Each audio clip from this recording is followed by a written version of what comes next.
2023년 10월 6일 매일 성경 큐티 열왕기상 13장 1절에서 10절까지 말씀입니다. 오늘 말씀은 하나님의 사람이 유다에서 베델에 이르러 제사 드리고 있는 여로보암에게 말씀으로 예언합니다. 요시아라 이름하는 아들이 심판할 것임을 선포합니다. 그 징조로 제단이 갈라지고 재가 쏟아집니다. 여로보암은 하나님의 사람을 접대하려 하지만 하나님의 사람은 하나님의 명령을 따라 이를 거절하고 떠나게 된다는 내용입니다. 오늘 본문을 묵상하면서 자기 유익을 위해 자기 마음대로 예배드리는 여로보암을 볼 수 있죠. 이 여로보암에게 하나님은 하나님의 사람을 보내서 심판하실 것을 예언합니다. 요시아라 이름하는 아들이 산당 제사장을 제물로 바칠 것이다.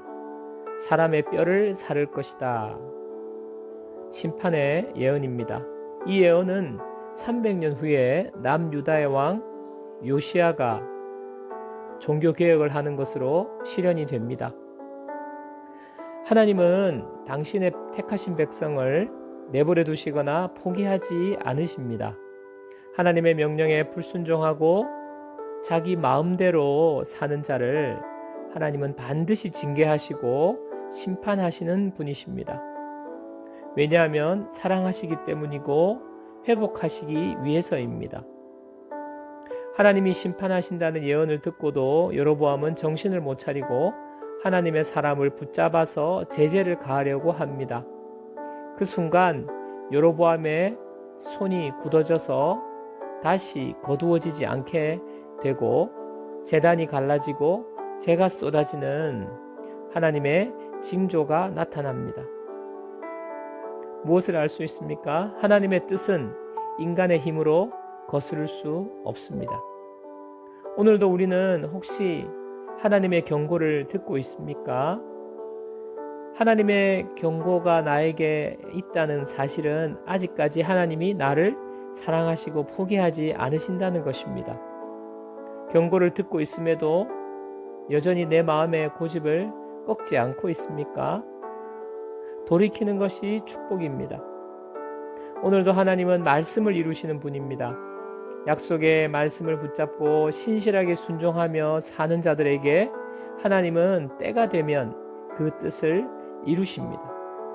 변함없이 신실하신 하나님께서 당신의 약속을 이루어 주신다는 이 사실이 우리에게는 얼마나 큰 힘과 위로가 되는지 모릅니다.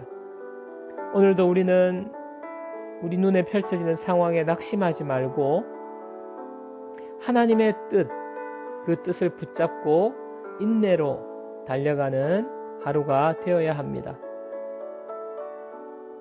우리 자신 날마다 하나님 앞에서 내 유익만을 위해서 내 마음대로 하나님을 섬기지 않도록, 하나님을 이용하거나 수단으로 삼지 않도록 우리는 하나님 앞에 우리의 삶을 바로 잡아야 합니다. 하나님의 뜻이 이루어지도록 내 삶을 순종으로 하나님께 드리는 저와 여러분이 되십시다. 적용 질문입니다. 하나님 앞에 예배 드릴 때 내가 고쳐야 할 습관이나 순종해야 할 태도는 무엇입니까? 이번 주일 예배를 온전히 하나님께 드리기 위해 내가 준비해야 할 것은 무엇입니까? 기도 제목 첫 번째, 넘치는 교회 주일 예배에 하나님께서 임재하여 주시고 하나님의 영광을 나타내 보여주소서. 모든 성도들이 영과 진리로 온 마음을 다해 예배드리게 하소서. 두 번째, 나의 유익과 야망을 위해 하나님을 이용하거나 수단으로 사용하려는 마음을 회개합니다. 내 삶에 온전히 하나님의 뜻을 이루어 주소서. 이 두 가지 제목으로 기도하고요. 오늘도 하나님의 약속의 말씀을 우리가 의지하면서 하나님의 뜻이 이루어지도록 소망하면서 하루를 살아가는 우리 모든 성도님들 되시기를 주의 이름으로 축복합니다.